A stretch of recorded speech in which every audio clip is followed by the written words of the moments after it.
Joe Pardavila. Welcome back to the Forbes Books Podcast, where we bring you inspiring stories and insights from thought leaders and innovators who are shaping the world we live in.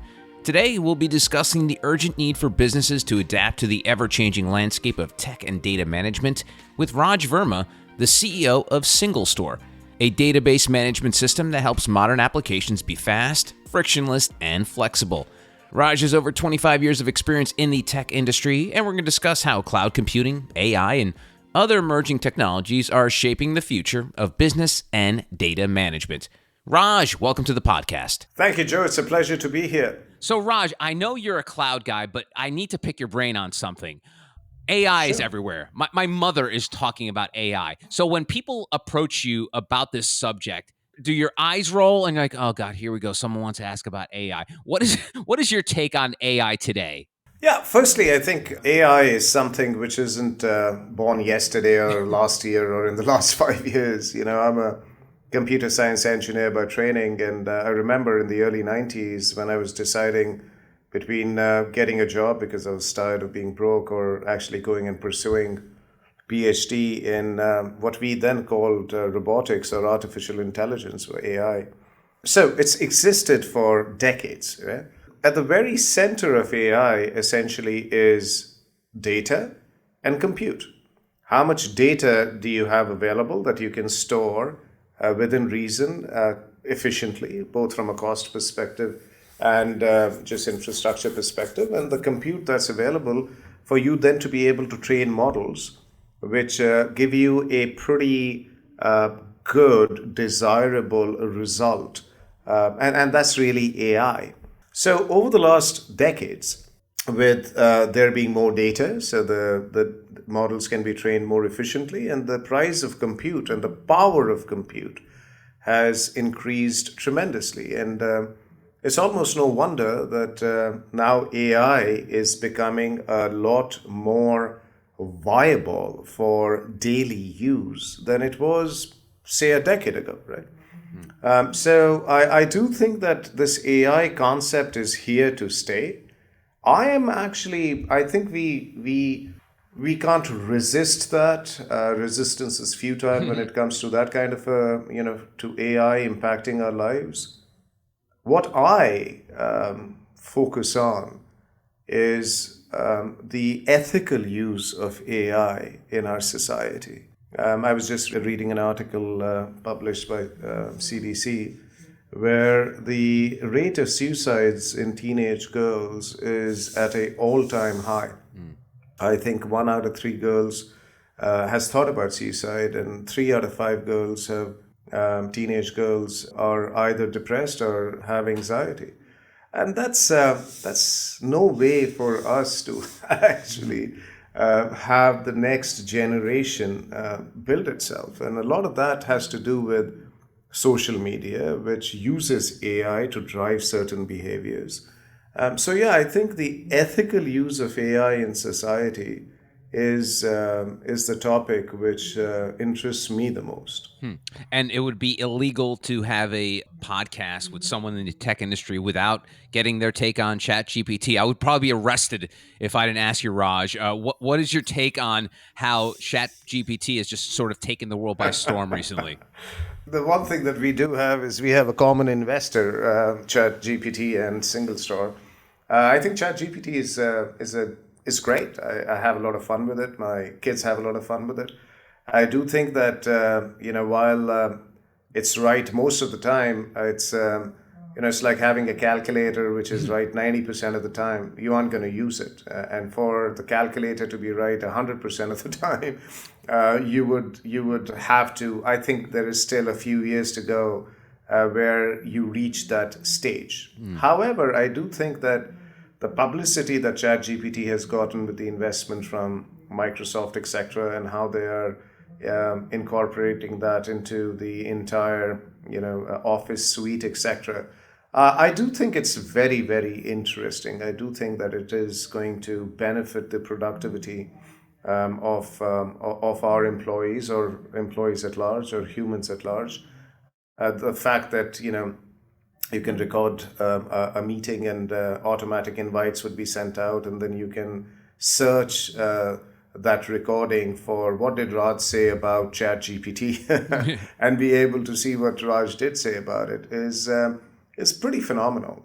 I do think that on that aspect, I think ChatGPT is and other versions of Yeah. ChatGPT like technologies are something that's going to be a reality in our lives, and we are going to use it almost on a daily basis going forward. It's funny, Raj, because as a card carrying Generation Xer, I've seen sort of these three evolutions of tech. One was when the internet and Google search, and yeah, well, I'm old enough to remember Yahoo search, Raj, when people used to do that. Yeah, But how yeah. much that was able to change my life in terms of ease when I was working in media, trying to find information.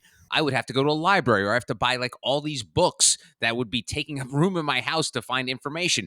Then it was Web 2.0 with social media networks and the ability to connect with people. And I feel like AI and ChatGPT, that's sort of like the third wave of this technological revolution that we're all experiencing. If you're old enough to remember Web 1.0.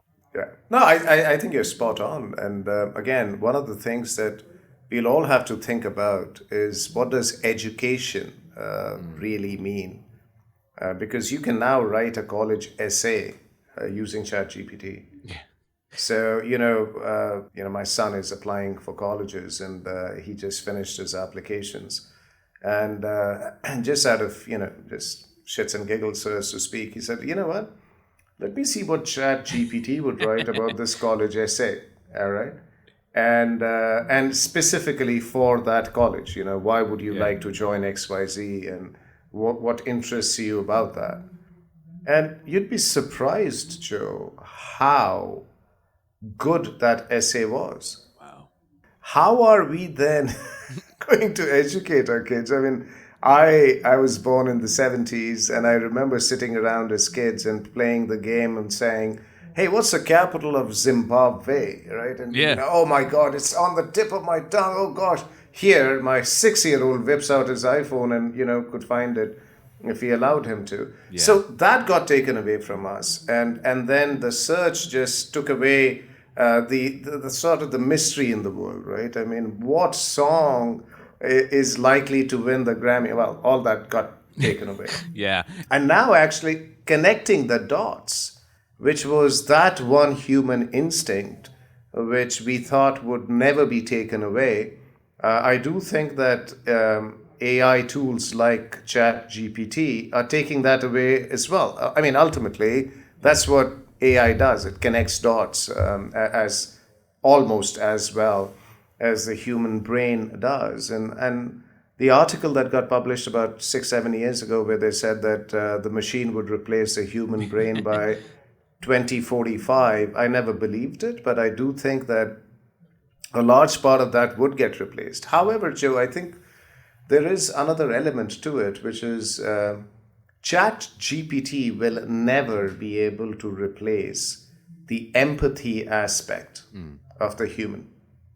And I do think that while a lot of the jobs which could be taken away by these generative AI tools, the jobs which require empathy, childcare, old age care, all the rest of it, nurses, are going to be jobs which will be here to stay, and unfortunately, those are the jobs that aren't very high paying jobs. Yeah. So you are going to see a societal change where jobs with empathy get paid a lot more than they do right now.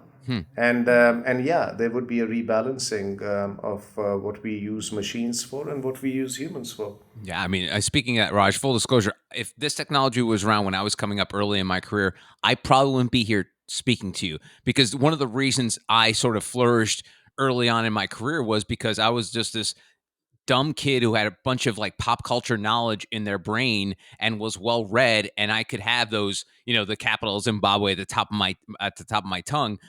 But now there's no need for a guy like me. Now it's like you said, it's in the pocket of every child 8 and older or 6 and older, whatever age these kids are getting phones. So it is remarkable how it has changed the sort of the course of of history for human beings when it comes to what to do for a living and careers. And I want to talk about your career a little bit because I kind of big pictured the tech world, talking about those sort of three waves. But one wave that I neglected to mention was cloud computing, which is sort of like your bag these days. Talk to me about the evolution of cloud computing because I, again, old enough to remember having to carry around like portable storage drives, Raj, when you were going from one computer to another if you were trying to take files from like your house to your office. So can you talk to me about that evolution of the cloud? Yeah, I do think that cloud computing is a evolutionary concept. I mean, what is cloud computing? I think some form of cloud computing has existed for probably 4 decades at least. And the fact is that as a concept is not new. However, the combination of the power of computing, the availability of cloud computing to the masses has allowed the entry barrier into competing in any market to be lowered dramatically. All right. So, like for example, any person in any country in the world almost that we are legally allowed to do business in can log on to their machine and try our software for free for 30 days.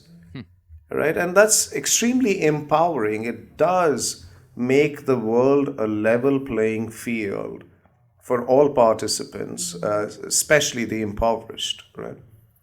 Or the downtrodden or the more vulnerable members of our society. So that element does benefit from this entire cloud pursuit.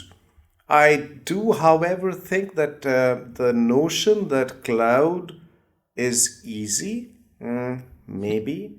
Is cloud computing for enterprises cheap? No. And I do think that the pendulum has swung to people talking about cloud and not quite doing the math of saying, hey, how much more would it cost versus doing it the old way that we did it?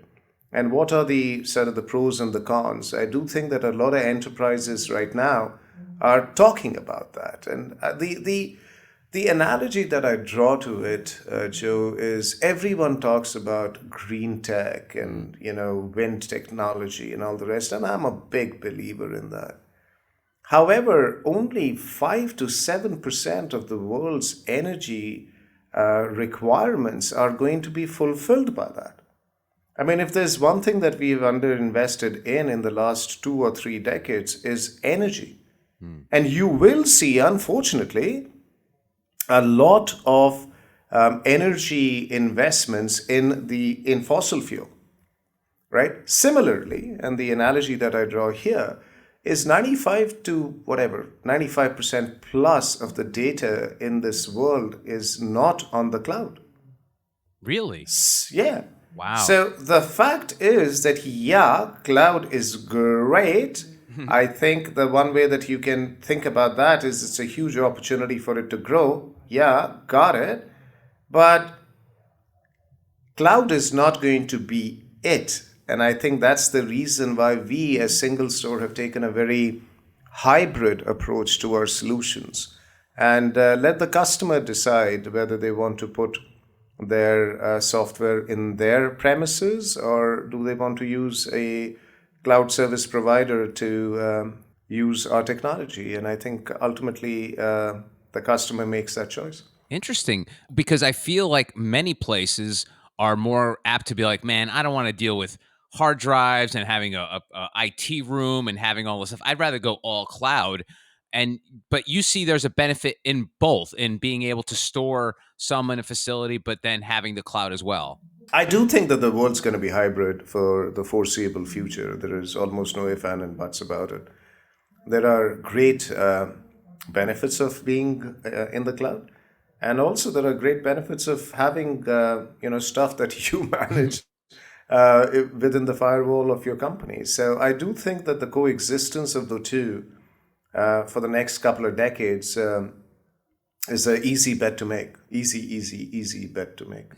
And one of your things is you. I guess I don't want to. I don't want to psychoanalyze here, but you seem to be an impatient person because you're all about telling the tech industry, "Hurry up!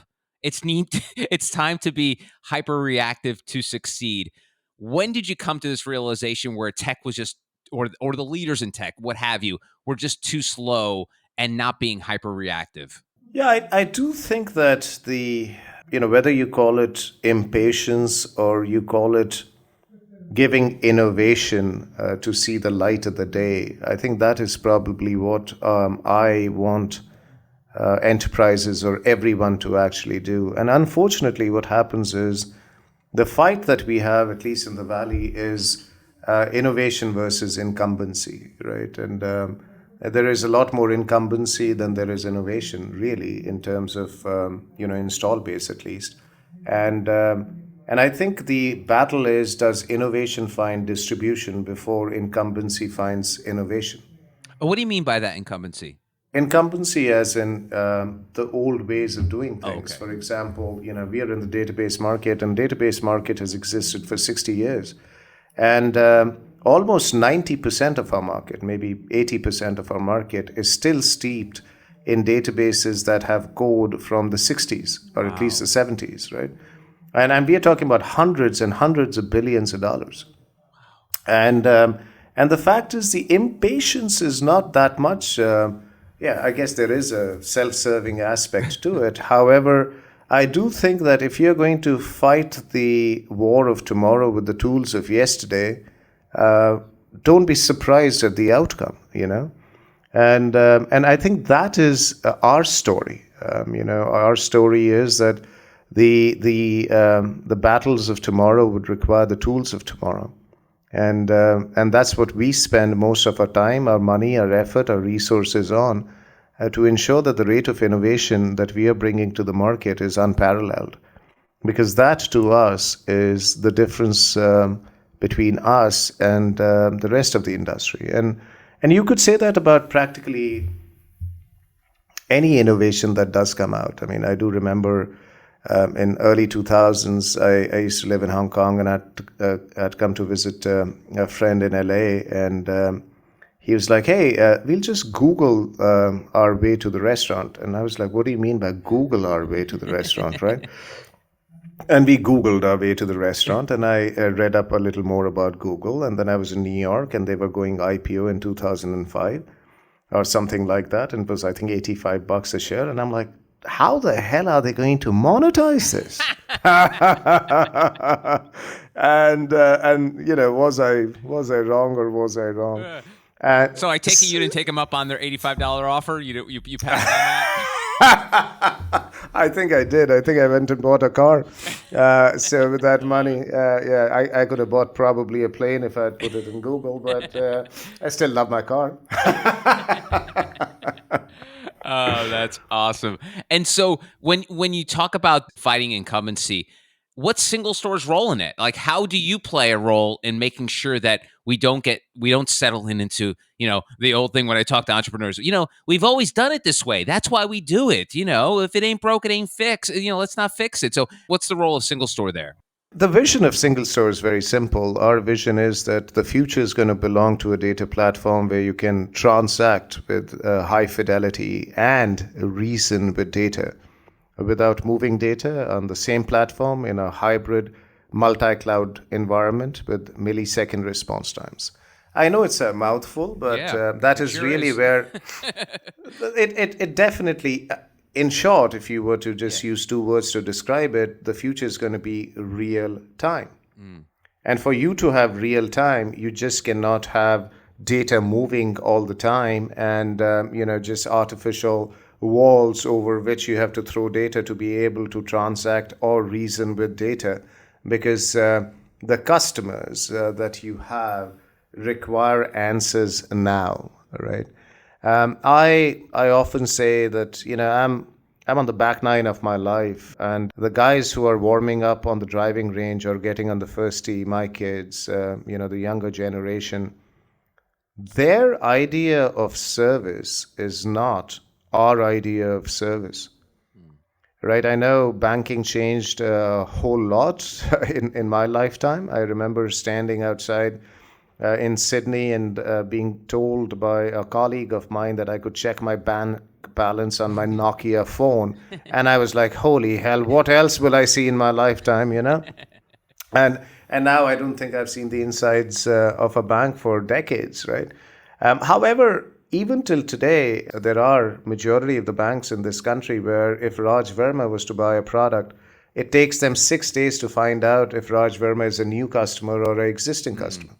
All right. So there is a lot of just heritage technology that is not going to cut it for the customers of tomorrow. I mean, if metaverse is what metaverse is likely to be, my daughter or sons would sit in front of their, or wear those glasses and click on the bank, and their expectation is that, hey Zoe, welcome, how can I help you? You just bought a debit card 2 days ago, how's that going? And they would have an interaction, and that interaction would be in real time. Wow. You know that your life today, Joe, I don't know, when was last time you ordered Uber Eats or DoorDash? That is the service economy where response times have to be in real time. Your bank has to respond to you in real time. Your entertainment, whether it's Netflix or Comcast or Hulu or what have you, it's all about real time. Even our grocery shopping that we do is in real time, right? Even, if you own a Tesla, the maintenance of your car is in real time. So if you believe that the future is not real time, then I think you should be comfortable with where you are. But if you do think that the future is going to be real time, then I do think that you have to embrace innovation, whether it's SingleStore or technologies like us. Of course, we encourage you to take a look at us, of course. Yeah. However, the tools of yesterday, the ones which have code written in the 1970s, is just definitely not going to cut it. So this is not us being hyperbolic about our chances of the change in this environment. It's just stating the truth and saying that there's going to be a lot more innovation that's going to come out in this field. We can't sit on our hands, and it's exciting times. Cool. And you've been doing this for a couple decades, and I'm curious why data. And we kind of started this conversation talking about AI and data, and the fact that data drives AI, but you've made sort of that your bag. Data is a big part of your life and what you do. Why did you zero in on that specialty of all the things you could have done in the world of tech? Yeah, I would probably want to say that I gravitated more towards the infrastructure side of IT than the application side of the IT, and it was very simple. I like to think of myself as a divergent thinker. I just feel that take an application, and by the way, Workday is a great company, and I'm a big fan of Anil and all the rest. However, if you are selling the HR solutions at Workday, then every day, every week, every month, you're talking to HR people about the same thing. Mm-hmm. It's about, when you have a hammer, the world appears as a nail. Every conversation, the variance in that conversation is sub 10%. I mean, HR is HR. It's all about, employment and benefits and X, Y, and Z. Now, some people enjoy the predictability that provides them on a daily, weekly, monthly, yearly basis. I just wasn't one of them, because no two conversations that I have with my customers are the same. There's a rideshare company which uses our technology to analyze where the most demand would be, so the drivers are sent there the first thing when they switch on their mobile phones, and they have dynamic pricing, and surge pricing applies if there's a arbitrage between demand and supply, and monetization of demand in real time. That's very exciting. There's another firm which does audits for its companies using our technology. The other manages 150,000 of the richest people, their portfolio in real time. The other bank uses us for digital authentication, and then A large conglomerate uses us to close their books on a 90-day sort of quarterly basis. And I can go on and on and on and on about it, but those are interesting conversations. A large bank uses us for algo trading and AML, KYC. So the possibilities that you have with data are limitless. And for an immigrant like me who grew up in India and bounced around Asia Pac in Hong Kong, Singapore, Australia, the fascination of coming to this country, and especially to the Valley, was to change the world every morning, even though it might just be in a very small way. And I think data does that. And I'm very blessed that I had an opportunity to get involved in it. And if we could go back to the beginning of your career, I remember reading somewhere where you thought about pursuing a master's, but you were too tired of being broke. I guess that things worked out for you, right? Not going for that master's. Yeah, you could say that. They did. They did quite work out. However, it worked out because of the people that were willing to help me, people who were willing to put their trust in me. And what life's taught me is that to send that elevator back down. And that's one of the reasons why one of the things that I ensure is giving lots and lots of opportunity to the younger generation, and breaking the status quo, because someone did that to me, and without which I just wouldn't have gotten half the opportunities that life afforded me. I love that. It's so funny. I actually wrote something about this the other day about like giving people breaks, because I feel sometimes we're so into our own world where we don't even think about there's other people. Like we lack self-awareness that we're like, oh, wait a minute, there's other people in the world and they could probably use a hand. When did you develop that self-awareness? Because I'm sure early on when you're scraping around in all these like tech companies, you're getting to the valley, you're just trying to survive. When did you realize your own self-awareness about the world around you? I don't think I realized it as much as I was mentored into it. It was just, Vivek Ranadive, the CEO of TIPCO, he and I were sort of, we connected at a pretty deep level philosophically. And he always used to mentor me and say that, you have to give people who have a fresh perspective about problem solving a chance, because that's really what drives innovative thinking. And I do think that, I do have a lot of interest in philosophy and poetry and all the rest of it. And we always say that humans have a fear of the unknown. And it says it's actually not the fear of the unknown as much as it's the fear that the known will end. That that we don't take action, or we aren't adaptive to change, and that another word for fearing that the known will end is also called status quo.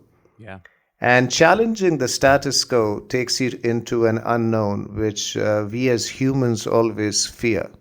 And that's where leadership comes in, and that's where the demonstration of courage is the hallmark of great leaders who challenge the status quo and put their shirts on people, or opportunities or initiatives that they truly believe in. And that is what makes this country the greatest country in the world, which is what makes Silicon Valley the most innovative place in the world. And it's not that people haven't tried to create Silicon Valley in other parts of the world. It's just a very unique combination of that, and that's that is not going to be an easy thing to replicate. I will say, Raj, about the fear of unknown, I don't even believe that anymore, because I feel like we have so much information. We know the potential variables that will come. It's like, remember those choose your own adventure books when you were a kid, where you would read it and it would say, if you want to go down this cave, turn to page 45, or if you want to go into the river, turn to page 75.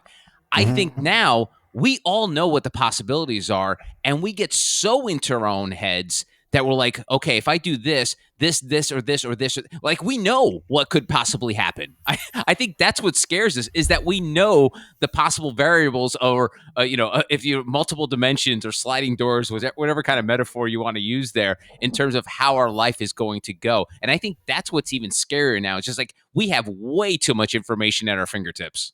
I do think that we have a lot of information, but our inferences are probably lesser than they used to be. And the reason is that options confuse humans. As they say, when you're hungry, you only have one problem, and when you are in the US, you have 5,000 problems, right? Right. When you have too much information, your ability to infer, contrary to popular belief, is a lot more limited. And when there are very few, in fact, I tell my sales guys all the time that options kill deals, right? When you give people too many options. I mean, you have seen that, airlines, right? I remember flying, and there used to be 3 movies on a flight from, Sydney to Singapore, and I watched all 3 of them. Now I have 650 movies, and I can't watch one of them because I'm so confused which one to watch, right? Oh, yeah. And I do think that just having the ability to, have optionality is always a good thing in life. But I think having too much of it doesn't help, in my view. And the other aspect that I'm talking about is actually not the outcome that is predictable, the outcome that is created by sort of initiative and innovation. And that comes from giving someone an opportunity who has the talent, the desire, and the innate accountability to get it done. And I do think that that's why people tend to hire people like themselves. Yeah. And that's where the A player hiring A players and C players hiring D players comes into play. So I do think that this is a philosophical conversation. Absolutely. No, I love it. And it's so funny talking about the options. It's like, how, I don't know if you do this, Raj, but how many times you put on Netflix and you spend about 30 minutes just trying to find something because you're so afraid to invest time in one thing that you'd rather waste time just finding something else. And by the way, how often do you then switch it off because you're so freaking confused and go back to reading a book? Or you go to bed because you're exhausted. You're exhausted, right? So it's a sensory overload that tends to happen, right? And I do think that so that's where this optionality and too much information sometimes is not a great thing. I love it. Well, Raj, thank you very much for this conversation. I know we went to all different places, but I appreciate you sharing your story and the SingleStore story. And I'm looking forward to the book that's coming out later this year and your podcast. So it's going to be a big 2023 for you, Raj. I know you say you're in your back 9, but I don't think you're far along in the back 9. You're probably maybe you're like on the 8th hole. I think you've got plenty more runway for you. Okay. All right. Thank you very much, Joe. It was an absolute pleasure. And thank you very much. Something tells me we'll be in touch. Absolutely. And that's it for this episode of the Forbes Books Podcast. If you enjoyed the show, make sure you take a second to subscribe so you automatically get new shows when they drop. Also, if you have a minute, I'd love if you left us a review so more amazing entrepreneurs like yourself can discover the show. And please don't forget the golden rule and treat others as you want to be treated. Thanks for listening. Until next time, adios.